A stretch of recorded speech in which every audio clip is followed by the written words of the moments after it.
Et essayer de trouver des nouveaux visages dans la recherche pour un vaccin contre le virus. Et je voudrais vraiment que nos téléspectateurs s'intéressent à cette personnalité qui est vraiment, comment dire, qui fait la fierté de plusieurs pays. Le Maroc, parce qu'il est né au Maroc.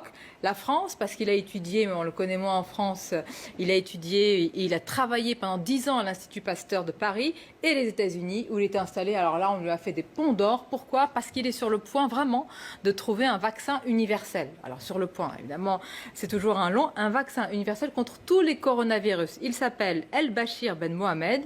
Je l'ai interviewé ce matin. Écoutons-le à la radio. Écoutez ce qu'il dit sur la recherche française. C'est assez... Je pense qu'il y a une fuite de cerveau vers l'étranger. C'est malheureux de voir. Je ne peux pas rentrer dans la politique. Pourquoi? Parce que je suis un scientifique. Mais je pense que le gouvernement français doit aider les chercheurs à rester en France, parce que la France, quand même, elle gaspille beaucoup d'argent à former ces chercheurs-là. Et c'est malheureux de voir ces chercheurs-là partir servir d'autres pays, parce qu'il faut savoir que le progrès scientifique, c'est la locomotive de l'économie, c'est ça qui va aider l'économie. C'est très malheureux de voir ces chercheurs français quitter le pays pour aller travailler ailleurs. Alors moi je trouve que c'est formidable. On l'entend, les responsables politiques le disent, mais les scientifiques souvent font attention. Et lui, il est installé aux États-Unis, il a travaillé en France, il se sent français, hein. Il est maroco-américain, mais il dit la France m'a tout donné, mais moi je suis parti parce que j'ai eu tous les moyens hier. Je lui ai demandé, mais combien vous avez, professeur, là pour ce vaccin universel? Il m'a dit, mais moi j'ai des millions de dollars. Il m'a dit, sinon je ne pourrais pas trouver en France. Mais il avait l'air vraiment, je veux dire, triste d'avoir quitté ce pays. Mais je ne sais pas... Peut-être appeler ces gens-là. Prenez contact avec eux, discutez, voyez ce qui ne va pas. Non? Je vous donnerai son numéro. Non, mais vous, le président de la République, si par hasard il passe devant CNews, il dit... Franchement, vous avez raison. Vous avez raison. Vous imaginez? Non, mais vous avez raison. Il va être trouvé aux États-Unis. Notre pays n'a pas su, depuis maintenant des décennies, investir dans ses chercheurs. C'est-à-dire qu'on les forme très bien. On a des universités qui arrivent à former parmi les meilleurs chercheurs. Et d'ailleurs, ça se voit dans les récompenses internationales. Souvent, les Français sont primés.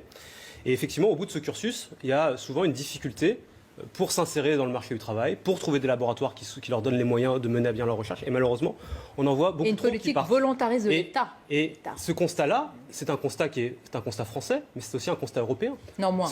En Allemagne, c'est pas le cas. Rappelez-vous du prix de... C'est vrai, mais en partie aussi. De chimie, parce que la vérité sur le vaccin... disait Madame Charpentier. Elle dit, moi j'ai eu tout en Allemagne. Oui. Sur le vaccin, ce que dit le président de la République avant-hier à Nikos Aliagas, quand il dit l'Europe n'a pas rêvé aux étoiles, l'Europe n'a pas suffisamment innové, l'Europe n'a pas suffisamment investi, c'est une vérité partagée. Oui, mais il est au pouvoir. C'est bien qu'il fasse le constat. C'est lui qui passe à l'action. On a fait une loi au niveau national pluriannuel de financement de la recherche qui a réaugmenté un certain nombre de moyens. Mais c'est une remontée en puissance qui doit se faire sur des décennies. C'est une question de mentalité. Voilà. C'est une question de culture, d'ambition. Mais on ne change pas cette culture. On ne change pas cette culture d'un claquement de doigts. Quand on a abandonné pendant 30 ans la recherche dans notre pays. Agnès, c'est vrai. Oui, je vais vous faire réagir à un autre extrait. Oui, mais c'est quand même dommage d'être finalement sur un constat d'échec, de voir que la France, qui est un grand pays, 6e puissance au monde, malheureusement n'a pas réussi à sortir un vaccin. Et c'est vrai qu'on n'a pas suffisamment investi dans la politique de recherche, et c'est même pire. On a rogné sur les budgets de recherche. Moi, je tiens quand même à dire qu'il y a eu un exploit qui a été fait. En un an, on a réussi à avoir une multiplication, plusieurs vaccins. C'est déjà une grande performance, il faut le dire. Deuxièmement, je voudrais redire un petit mot sur l'Europe quand même en tant que député européen. Je trouve que c'est tout à fait louable que l'Europe ait pu organiser ses commandes groupées pour une seule et bonne raison, c'est que ça évite la concurrence déloyale, et sinon c'est le chacun pour soi. Est-ce qu'on souhaite le chacun pour soi avec des pays riches qui vont surpayer les doses, contrairement à des pays pauvres? La solidarité, on est tous pour, mais on veut l'efficacité, c'est possible? Alors, deuxièmement, sur l'efficacité, on ne peut pas demander à l'Europe d'avoir des normes de sécurité extrêmement importantes et fortes, tout en reprochant ensuite à l'Agence européenne du médicament de prendre son temps. Vous voyez? Il faut. Bon. Voilà, vous allez réagir sur l'Europe, mais je voudrais qu'on écoute encore, parce que je l'ai dit au passage, vaccin universel, c'est un vaccin contre tous les coronavirus. Tous les variants. C'est-à-dire que ce professeur m'explique en réalité que ce que nous vivons, ce n'est pas la première épidémie de SARS-CoV, de coronavirus. Il y en a eu, il y en aura malheureusement. Alors écoutons-le sur cet espoir. Pour l'instant, c'est un espoir, ce candidat vaccin. Le Covid-19, ce n'est pas la première pandémie et ce ne serait pas la dernière qui a été causée par un coronavirus. Donc, à partir de là, il n'est pas impossible de voir dans les prochaines années ou dans les prochains 10 ans, par exemple, un Covid-25 ou Covid-27 ou Covid-30. Mon laboratoire, au lieu de focaliser à développer un vaccin qui va être seulement pour Covid-19, on a un petit peu anticipé les pandémies qui vont arriver les prochaines années et on a dit on va développer un vaccin universel. Moi, je voulais matérialiser ce que c'est essayer d'atteindre les étoiles. Quand le président le dit, mais c'est voilà, on en a. Évidemment, on a beaucoup de chercheurs en France formidables, mais qui partent et qui se réalisent à l'extérieur. C'est terrible. Je vais être un peu sévère, je suis désolé, mais le constat qu'a fait Emmanuel Macron en disant on n'a pas assez rêvé, l'Europe n'a pas assez rêvé aux étoiles, c'est vrai. Mais il en est très grandement pour ce qui concerne notre pays. UC Irvine School of Medicine is already working on a plan of its own.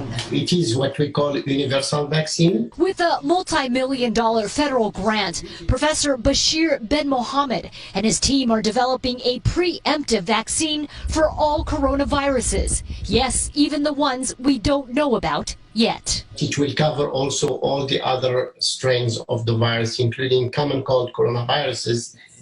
As well as, most important, it will cover the viruses that are parked right now in bats that have not emerged yet. While we all want to think once this pandemic ends, we won't see another one, Ben Mohammed knows the science may prove otherwise. That's why we want to get ahead of the game and then get this done. Ben Mohammed hopes to start clinical trials by early next year. He also hopes his vaccine can be administered through a patch similar to a nicotine patch.